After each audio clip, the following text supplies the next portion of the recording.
Hey guys, welcome back to our channel, Plots with a Twist, where we discuss books amongst other things. And technically, I guess we're going to call this part 2, which is basically our September wrap up. Yes. So without further ado, let's get into it. How many you read for September? Well, I got 5, but I can do 3 of them together. Okay, so then that, okay. Because it's a series. Okay, I'll do that one first. Okay. So, I'll start with the Sires, the St. Louis Sires series. Oh! By Alexandria House. Mm-hmm. So that's 3 books: Goal, Apprentice. Oh no, wait, I'm looking Assist. at Goal, Assist, and Holding. So Goal, Holding, and Assist. That's the order. Ooh, what was your favorite? I read these already also. I'm interested. I would say my favorite might have been Goal. I think that was my favorite too. Yeah. Okay, but let's get into what they actually were about. So they all follow 3 players on this fictional hockey team that is based in St. Louis, the St. Louis Sires. So the first one is following Malik Jones. He's in a relationship that, you know, he's okay. He's going through the motions. He's not really, he knows he's not emotionally connected to the female, but just thinks it's something wrong with him and not her, because she's like checks all the boxes. But when he was younger, he was abandoned by his dad. Essentially, he was staying with him. His dad sent him back to his mom, and he hadn't seen his dad since.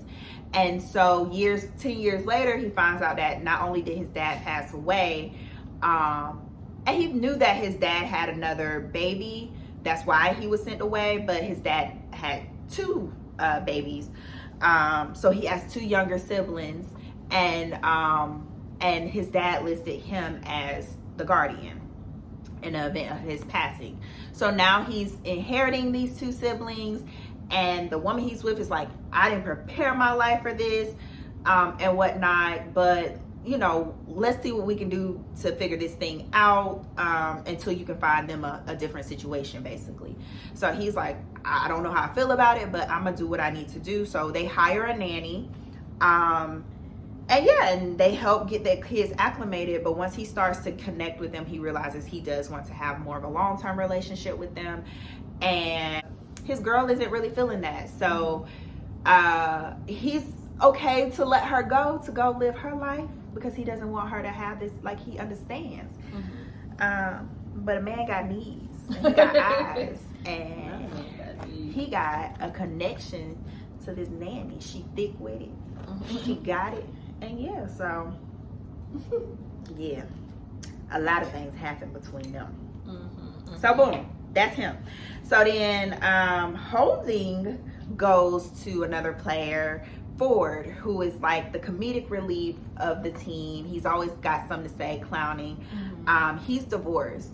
Him and his ex-wife. I liked his story too. I did like his story. It was just a lot of like back and forth. But him and his ex-wife, they grew up together, known each other since they was kids. He was best friends with her twin brother, and pretty much it was like one of those like bickering situations that grew into a relationship. But this particular story is told where it's kind of like current, and it gives you glimpses of their past and kind of build it up to what their relationship became and why they parted ways. It's very apparent throughout the story that they still have strong feelings for each other, but neither one of them can deal with the reality of trying to get the other one back. And so it's just a lot of back and forth with that. And ultimately, you know, we see what happens and how they could possibly find their way back to each other and, you know, forgive and forget. And yeah. Boom. Third, that was good enough? Yeah. Third, Assist. So Assist is this the final book in the series? I'm assuming. I believe so. It is following Rap. And these are all their last names. Orlando Rapp. It was Malik Jones, Terrence Ford, Orlando Rapp. Look at you. That's because I just finished this not too long ago. But So Rap, he is like the single man now. He had a long-term girlfriend, but kind of similar to Jones. He was stringing her along and didn't really have a love connection, but seeing Jones connect with another person that wasn't the person he had been with this whole time kind of made him realize like he doesn't want to do that. He wants to find real love too.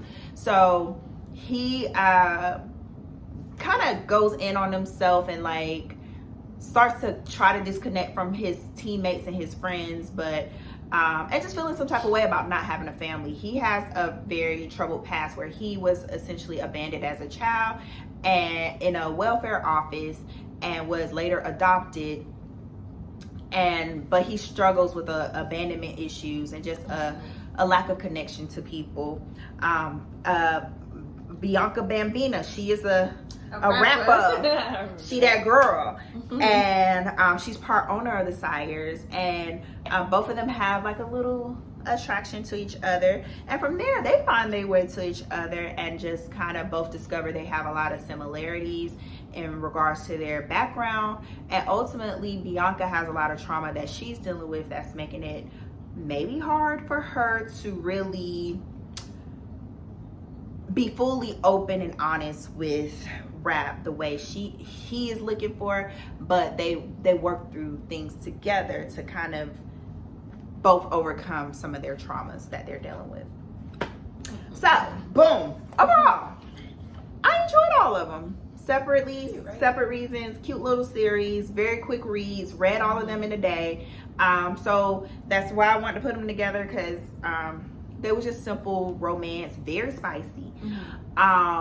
Very spicy. I guess she had to end the last one on some spice. It was like spice throughout, spice opening, spice ending, like so very spicy books, but overall cute stories. Has a little bit of complexity, but not too much where you're like, oh my god, can we, just something to add to the characters that kind of give them reasons why they are hindered in their growth in their relationships, but overall, enough for you to root for them, and then enough for you to, celebrate success in situations where they all overcame. So, boom. That is the St. Louis Sires series. All right, y'all. So I've been actually on a book buying little kick. I don't know why. I just get into these moments. I'm like, ooh. And there's a used bookstore by my house that's like really cute. You get a Kindle. So I know I need to. But it will become a real problem. Yeah, and I don't need that because I already got a bunch of books I ain't read that I bought. So I read The Moon is Down by John Steinbeck. Not something I would normally pick up. My nephew suggested this book to me. Is he reading it for school? No, he reads. Like, he's a scholar, but I feel like people don't read. People only read. No, he be reading like for school. The Bell Jar and like he reads like everything. Like he just be reading like. These are all school books. No, but he just reads them though. He's a communication major, but he just reads. Yeah, he be reading. So he said this was his favorite book that he read last year. So I said, okay, let me so I can have something to talk about. Okay. And the crazy thing, in high school, I still wouldn't finish that book. I would have been like, oh my god. And the crazy thing is, it took me forever to finish it because I was like, I don't know what this is about. Like, and I still have yet to discuss it with him because I need to know, like, give me your why reasons. It was his favorite. Give me your reasons. But, and not to say it was a bad book. Why she's gonna this essential thing that you overlooked, and you're gonna like, huh? Right. Like, ooh. Okay. The kids are deep. So this is about a town. It's like a mining town that is taken over by an army, or taken over by some soldiers in a war. It's very the town that it's in, the country it's in, the war that it is. It's vague. It's not really named. So it follows Colonel Lancer, I guess.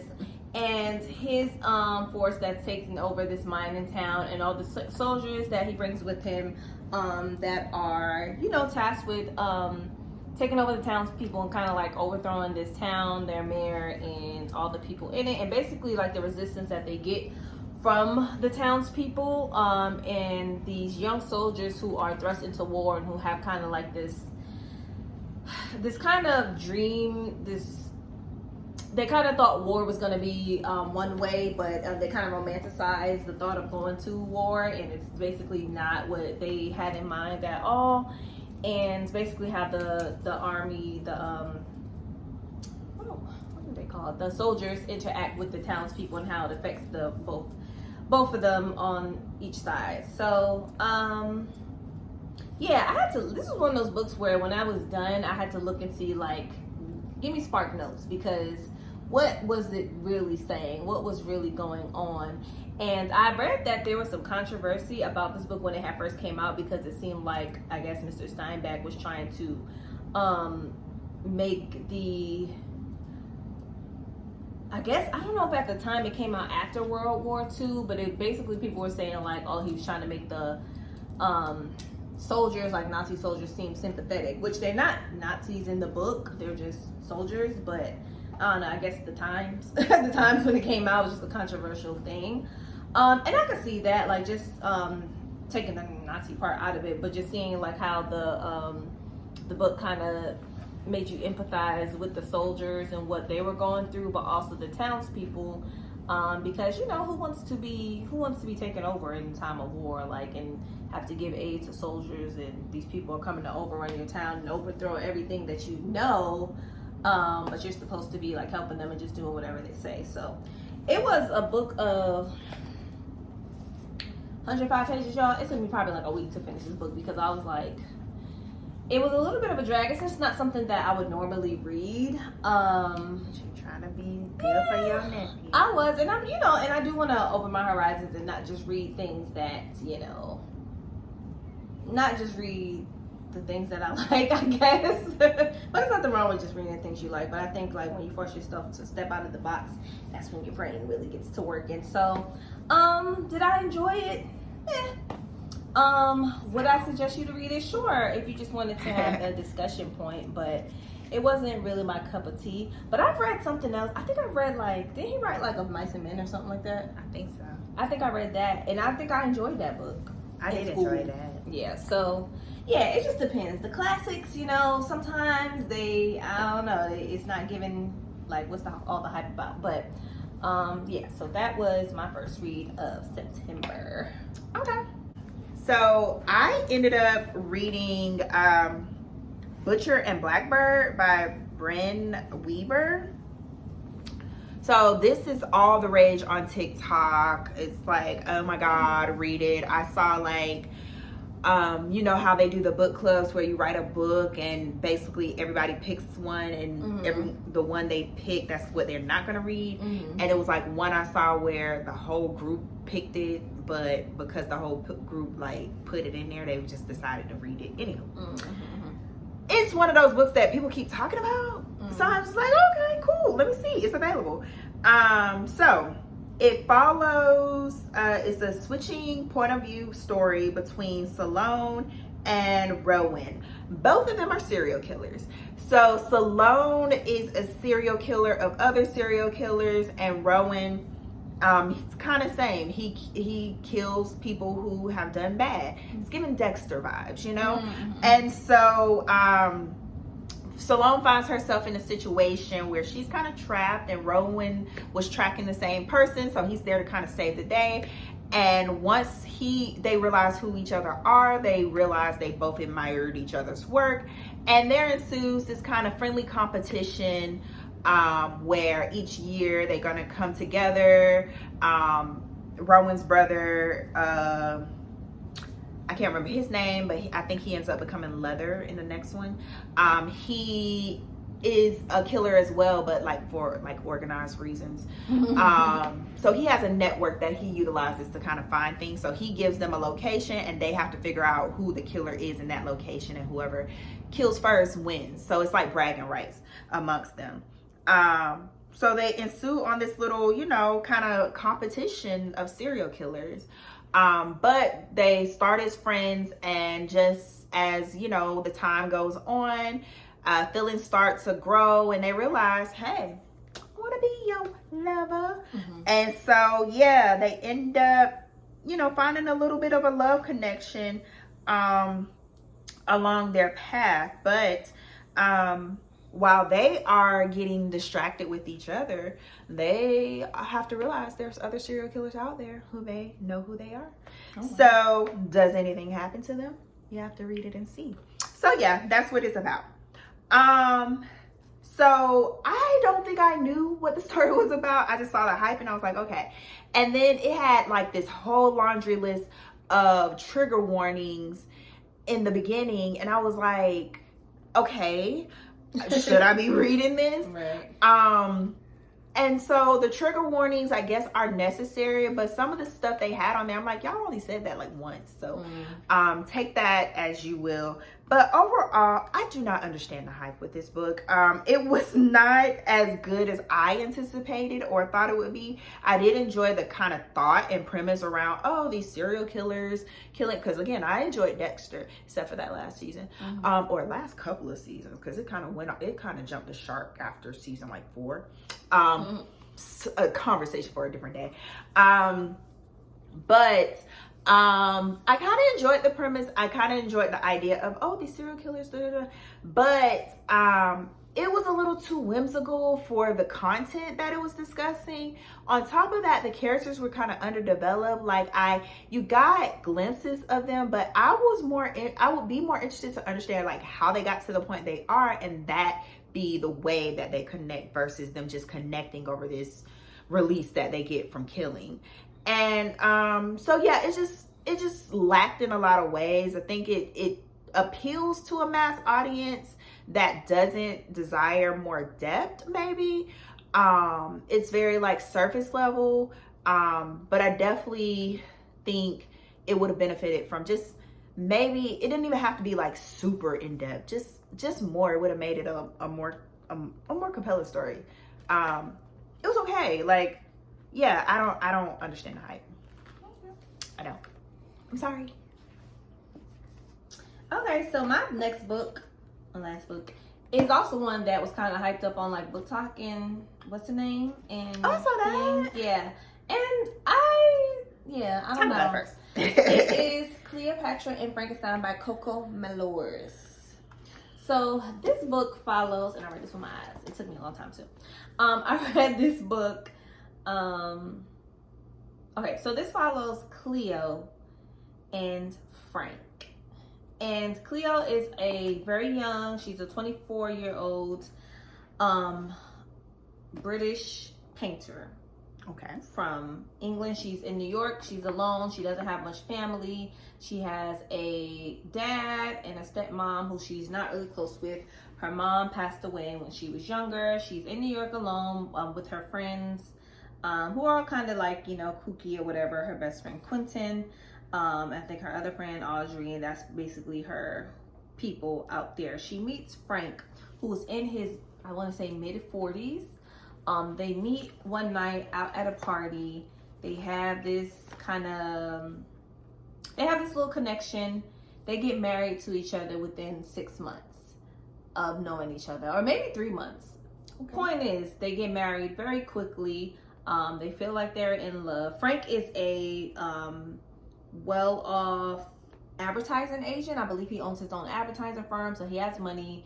And, you know, Cleo is a painter and she's not really. She's, you know, fresh out of school and just trying to find her way as an artist. And yeah, so they get married, and the story basically follows Cleo and Frank and their relationship and what happens when you marry someone you don't really know that well. When you don't get to know each other before embarking on this relationship, and how it affects you and, you know, your friends and your family and the people that surround you guys. And so yeah, it just follows their journey and the journey of their friends and the other people in their lives. Frank has a younger sister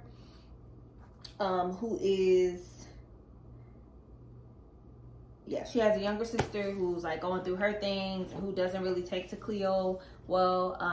And then, you know, he has other friends. Yeah, it's a little drama, and it just follows their life in New York. And yeah, you can just imagine just not knowing someone and then getting married to them and then how that kind of unfolds. So what I will say is the writing was tea. It was good. I can see why the girls are going, you know, crazy for Coco.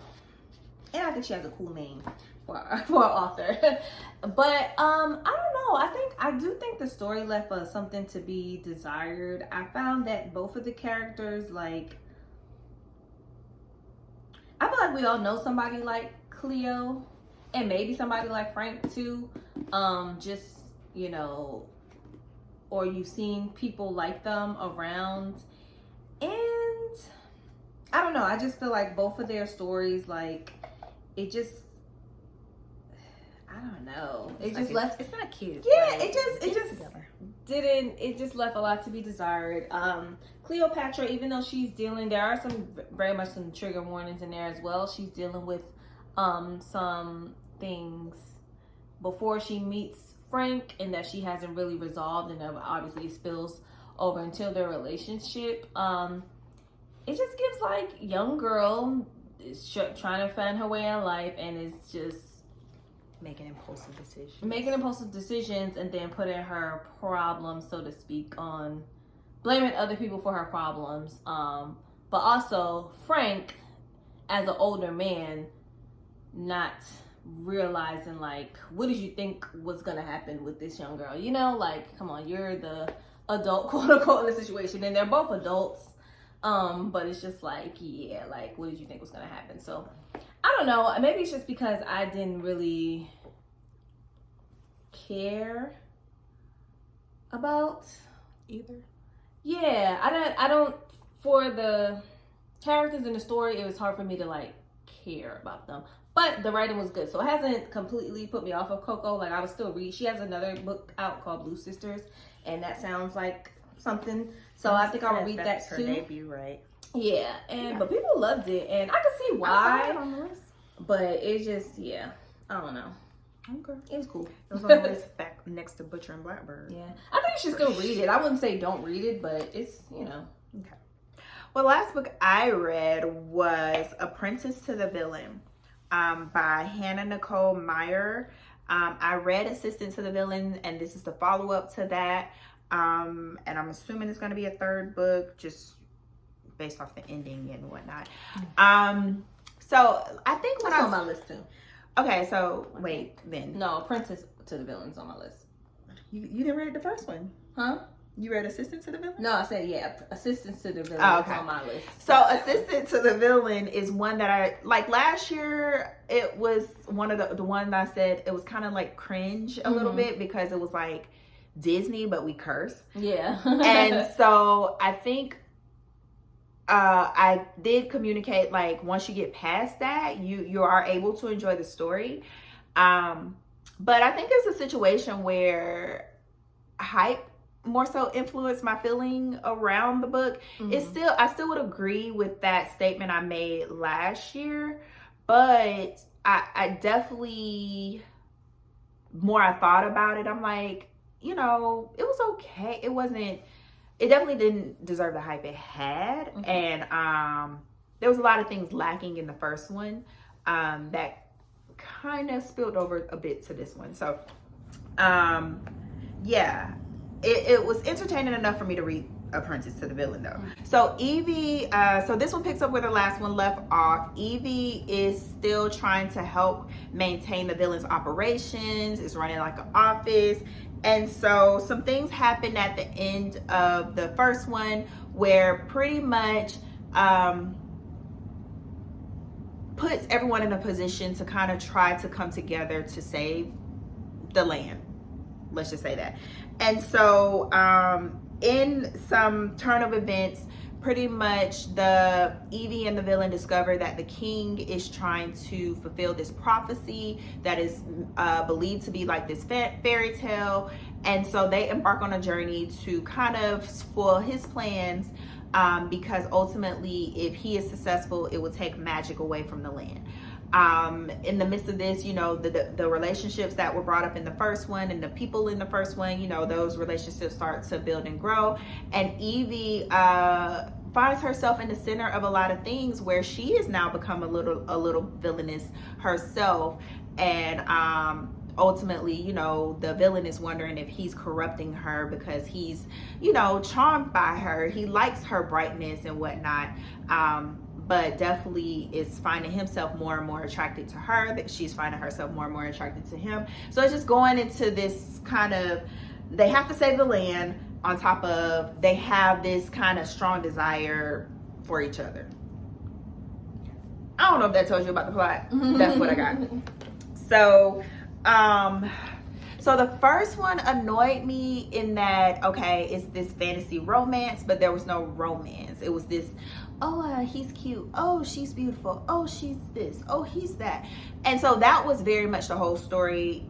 No love connection.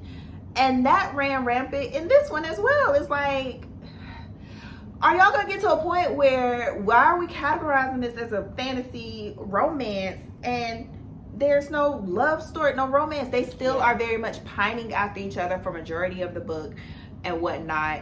And really, the entirety of the book, if I'm being honest, I mean, I think some things happen where it's kind of like certain things in their relationship progress, but not to a point where it's like, oh, they actually know they like each other and they actually are going to try to be together. Like, no.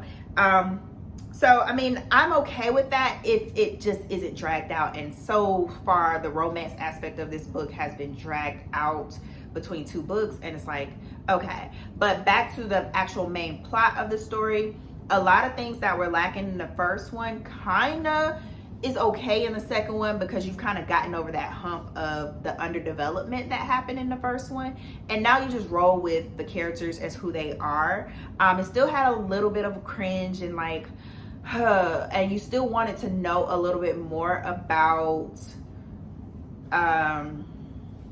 their overall personalities and why they are drawn to each other for certain reasons. But I think you get a little bit more character development, especially with some of the sideline characters that you didn't get in the first one. I'm still lacking with the villain and Evie a little bit, but it's okay. At this point, it's kind of like, you've got two books.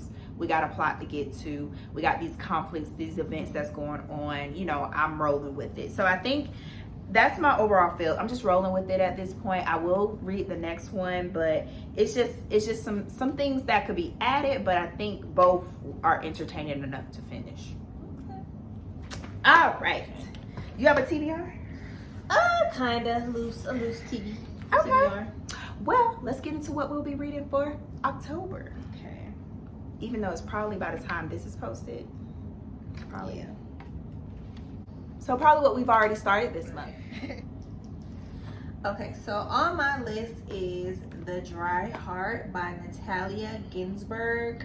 I know this is a book that came out a little while ago. It's an old book, so of course. Oh no, it came out in 2019. But it's a very short book, and it's basically what about. You about to say? I thought it was older than that, but it's basically about a wife who like learns that her husband is leaving her for someone, I believe, and yeah, she just goes into a rage and a white temper. It's about it. So I'm gonna read it. Okay. Well, what book I've started is First Lie Wins by Ashley Elston, I believe. And so that, it hits the ground running. I'm excited to finish this one. But that one is about a woman, Evie, like my Evies, Evie Porter. She is in a relationship with this guy, Ryan, but Evie Porter doesn't exist. And it becomes apparent as you're reading the story that this is a fake persona for her to get close into Ryan for reasons that are, I guess, later revealed in the story. Evie is kind of like a person that does jobs. She's hired by a mysterious figure, and as she's working her jobs, you know, things from her past start to pop up that threatens what she's working on, in addition to her feelings for Ryan might complicate the current job that she's on. So I haven't gotten to that point, but that was in the synopsis. So, but it I feel like I'm gonna thoroughly enjoy this one. It's definitely a fast pace. It pulls you in immediately. So.